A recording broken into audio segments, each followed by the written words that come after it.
नमस्कार साथियों, जय हिंद। अभी एक ट्वीट का हम जिक्र करेंगे।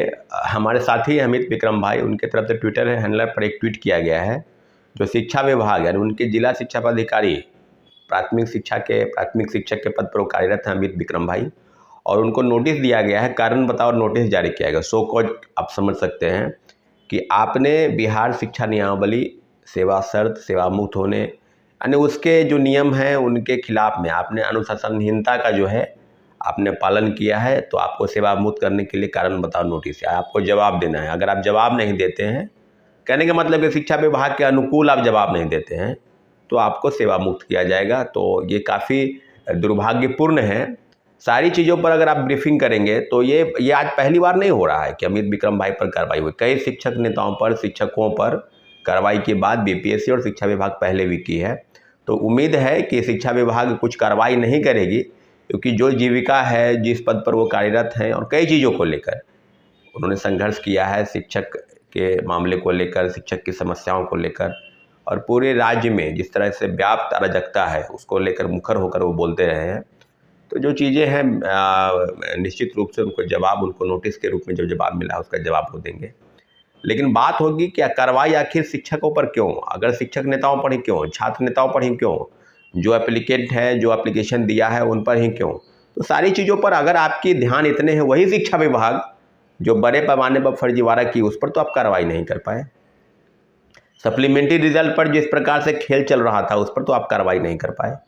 बड़े पैमाने पर फर्जीवाड़ा हम लोग लगातार आरोप लगा रहे हैं। मैं आरोप नहीं लगा रहा हूँ। TRE 1 से लेकर TRE 2 तक, चाहे वो झारखंड के रहने वाले मुकेश हो, पूजा हो, करिश्मा हो, कई अभ्यर्थी खुद प्रेस के सामने आए और चिल्ला कर बोल रहे थे कि मेरे पास उस फलना डॉक्यूमेंट, फलना सर्टिफिकेट नहीं है, जिस आधार पर आपने नियुक्ति प्रमाण पत्र दिया है वो आधार नहीं है।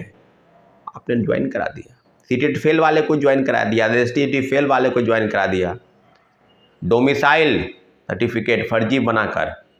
खासकर उत्तर प्रदेश के लोग जो बिहार के सीमावर्ती जिलों से जुड़े हैं, गोपालगंज, छपरा, सिवान, बक्सर, सासाराम, भभुआ, कैमूर, रोहतास आदि जिलों के छात्र अभ्यर्थी वहाँ सर्टिफिकेट बनाकर, फर्जी बनाकर बहाल हो गए। और हम लोग तो TRE 1 से कह रहे हैं कि बड़े पैमाने पर फर्जीवाड़ा हुआ, बड़े पैमाने पर धांधली हुई, बड़े पैमाने पर लोग शामिल हो गए। और कौन लोग शामिल हो गए? वही लोग जो आज के आपके बगल में रहेंगे और आपको पता नहीं चलेगा कि ये सेटर है, सेटिंग करता है, छात्र है, अभ्यर्थी है। पैसे देकर बहाल हो गए, और पैसे सरकार ले रही है, पैसे व्यवस्था ले रही है, इसमें कोई शक कहाँ है? माननीय उच्च न्यायालय के उस नोटिस का हवाला आपने देखा होगा। छठे चरण में 70,000 से ज़्यादा शिक्षकों की बहाली फर्जी तरीके से की गई और इस राज्य में बहाल है। जब पूछा गया माननीय उच्च न्यायालय ने बिहार सरकार से उन पर क्या आपने कार्रवाई की है, तो कार्रवाई के आलोक में उन्होंने जो जवाब दिया, आपको सुनकर आश्चर्य होगा कि फोल्डर गायब हो गया है। आज पुनः उस बात शुरू हुई है, आज पुनः हुई है कि हम तो आपको बता रहे हैं कि सक्षमता परीक्षा में बड़े पैमाने पर फर्जीवाड़ा हो रहा है। लोगों को पास कराने के लिए पैसे लिए जा रहे हैं। बिहार विद्यालय परीक्षा समिति के अध्यक्ष आनंद किशोर, शिक्षा विभाग के अपर मुख्य सचिव, पूर्व अपर मुख्य सचिव कह लीजिए, अब तो दूसरे विभाग में चले गए हैं, मटियामेट करके,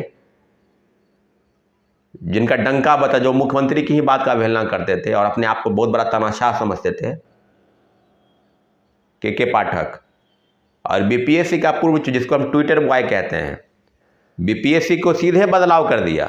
सिलेबस में चेंजिंग, परसेंटाइल लाने का प्रयास कर रहे थे सिविल सेवा में। और शिक्षक बहाली में तो एकदम मुख्यमंत्री जो पीठ थपथपा दिया अतुल प्रसाद जी का कि आपको लाए किस लिए हैं, तो ये तूफान से कश्ती निकाल कर ले आए थे। यही व्यक्ति है जो कश्ती को जो है तूफान में फंसाकर, मझदार में छोड़कर, डुबोकर और भाग गया। अब बड़े पैमाने में फर्जीवाड़ा किया, तो उसका कोई एकमात्र अगर उदाहरण अगर आपको देना है तो देना है बीपीएससी का पूर्व चेयरमैन अतुल प्रसाद को। कुछ लोग हैं, कुछ तथाकथित छात्र नेता, कुछ यूट्यूबर, पत्रकार जो अपने आप को पत्रकारिता के शीर्ष पर समझते हैं, वो जाकर उनको माल्यार्पण कर रहे थे, उनको सुशोभित कर रहे थे कि अगर ईमानदारी का कोई प्रतीक है तो अतुल प्रसाद है। भ्रष्टाचार का, धांधली का, सेटिंग का, छात्रों को गुमराह करने का, बड़े पैमाने पर फर्जीवाड़ा करने का अगर कोई प्रतीक है, कोई सिंबल है, तो है बीपीएससी का पूर्व चेयरमैन अतुल प्रसाद, जो ट्वीट करते थे। क्या हुआ? सप्लीमेंट्री रिजल्ट के नाम पर छात्रों को धोखा में, षड्यंत्र में रख के, और जब प्रोटेस्ट करते थे तो बोलते थे कि हम धारा 144 बीपीएससी के गेट पर लगा कर रखा हुआ है। प्रोटेस्ट नहीं करना है, आपके खिलाफ कार्रवाई करेंगे। कार्रवाई आप सिविल सेवा के परीक्षा से लेकर और शिक्षक बहाली से लेकर सब परीक्षाओं में व्यापक तौर पर भ्रष्टाचार हुआ है। बीपीएससी के अंदर भ्रष्टाचारी बैठे हैं, लिप्त हैं भ्रष्टाचार में। TRD3 का तो भंडाफोड़ हो गया कि प्रश्न पत्र जो है यहीं से बाहर आता है, प्रिंटिंग प्रेस से आता है, यहीं से जाता है कि बिना QR कोड लगे हुए हजारीबाग से गिरफ्तारी हुई। 300 लोग गिरफ्तारी हो गए, पता नहीं है कि कौन लोग हैं, उसका पता नहीं है।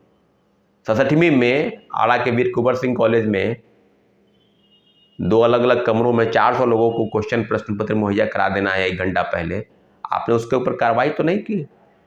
पैसे लेकर ही तो यहाँ से एडमिट कार्ड जारी होता है और पैसे लेकर ही तो ये सब सेंटर को एक जगह कैसे अवेलेबल हो गया प्रश्न पत्र, और 1-2 ही कमरा में सभी को कैसे बैठा दिया गया। 1-2 उदाहरण है। TRD3 में आर्थिक कार्रवाई अधिकारी ने 3 नोटिस भेजा, अभी तक जवाब नहीं मिला है। क्या क्या व्यवस्था कैसे बन चलेगी?